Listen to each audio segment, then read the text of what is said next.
Story time kids కి స్వాగతం. ఈరోజు మరో ఆసక్తికరమైన కథతో మీ ముందుకొచ్చాం.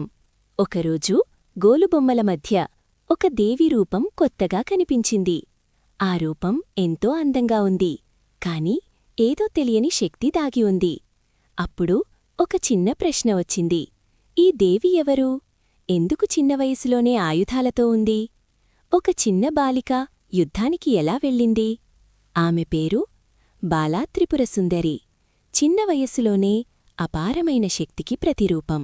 కాని ఆమె కథ కేవలం ఒక దేవి కథ కాదు. అది ధైర్యం, అది భక్తి, అది మన అంతరంగ యుద్ధానికి ప్రతీక. అది ఒక భయంకరమైన సమయం. ప్రపంచం మొత్తం ఒక మహాయుద్ధంలో చిక్కుకుంది. దేవతలు, అసురులు, ప్రతి దిక్కునా యుద్ధం. రక్తం, అగ్ని, అరుపులు, అన్ని చోట్లా కల్లోలం. ఆ యుద్ధానికి కారణం భండాసురుడు, తపస్సుతో అపారమైన వరాలు పొందిన అసురుడు. అతని అహంకారం ఆకాశాన్ని తాకింది. అతని సైన్యం ప్రపంచాన్ని కంపించింది. దేవతలు భయపడ్డారు. అప్పుడు లలితా త్రిపురసుందరి రంగంలోకి దిగింది. ఆమె కేవలం యుద్ధం చేయలేదు, ఒక మహావ్యూహాన్ని సృష్టించింది. భూమి, ఆకాశం, అంతరిక్షం, 3 స్థాయిలలో రక్షణ. శక్తుల సేనలు అన్నీ సిద్ధమయ్యాయి. ఇది చూసి భండాసురుడు కోపంతో ఉవ్వెత్తున ఎగిసిపోయాడు. అతను తన కుమారులను పిలిచాడు.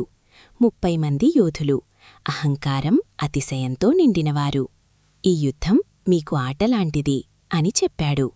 ఆ సమయానికి ఒక చిన్న బాలిక దూరం నుంచి చూస్తోంది. ఆమె బాల. తన తల్లి రథం పక్కన నిలబడి యుద్ధాన్ని గమనిస్తోంది. ఆమె హృదయంలో ఒక కోరిక పుట్టింది.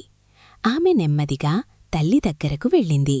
అమ్మా, నేను కూడా యుద్ధానికి వెళ్ళాలి. అది విన్న క్షణం లలితాదేవి కళ్లలో ఒక సందేహం. ఏ తల్లి అయినా తన చిన్న కూతుర్ని యుద్ధానికి పంపుతుందా? మంత్రిని, దండనాథ అందరూ అడ్డుకున్నారు. కాని బాలా ఆగలేదు. చివరికి లలితాదేవి చిరునవ్వు చిందించింది. ఆమె బాలాను తన దగ్గరకు తీసుకుంది. ఆమెను ఆలింగనం చేసుకుంది. తన కవచాన్ని తీసి బాలాకు ధరింపచేసింది. అది కేవలం కవచం కాదు, అది ఆశీర్వాదం. బాలా యుద్ధరంగంలోకి అడుగుపెట్టింది.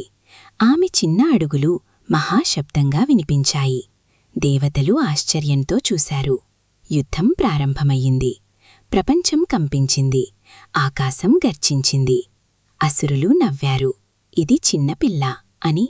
కాని ఆ నవ్వు కొన్ని క్షణాలకి ఆగిపోయింది. బాలా తన ధనుస్సునెత్తింది. ఆమె బాణాలు మెరుపులా దూసుకెళ్లాయి. 1 కాదు, 2 కాదు, వరుసగా 30 బాణాలు, 30 లక్ష్యాలు. ప్రతి బాణం ఒక అసురకుమారుని తలని వేరుచేసింది. ఒక్క క్షణంలో యుద్ధం ముగిసింది. అసుర సైన్యం భయంతో పారిపోయింది. దేవతలు సంబరాలు చేసుకున్నారు. బాలా విజయం సాధించింది. లలితాదేవి ఆమెను చూసింది. ఆమె కళ్లలో గర్వం, ప్రేమ, ఆనందం. ఈ కథలో ఒక రహస్యం ఉంది. ఆ 30 అసురులు మన బంధనలు, మన లోపాలు, మన అహంకారం. బాలా అంటే మనలో ఉన్న దైవశక్తి. ఆ శక్తి మన బంధనాలను తొలగిస్తుంది. మన శరీరంలోని చక్రాలు, మన మనస్సులోని భావాలు అన్నింటినీ సమతుల్యం చేసే శక్తి బాలా. అందుకే మన హృదయంలో ఆమె నిత్యం నివసించాలి. అరుణకిరణాలతో ప్రకాశించే జపమాల, పుస్తకం ధరించిన, అభయవరదముద్రలతో ఆశీర్వదించే, పద్మంపై ఆసీనమైన బాలాదేవి మన హృదయంలో నిత్యం నివసించి మంగళాన్ని ప్రసాదించుగాక. ఇలాంటి మరెన్నో ఆధ్యాత్మిక కథలు తెలుసుకోవాలంటే స్టోరీ టైమ్ కిడ్స్ ఛానల్ను సబ్స్క్రైబ్ చేయండి.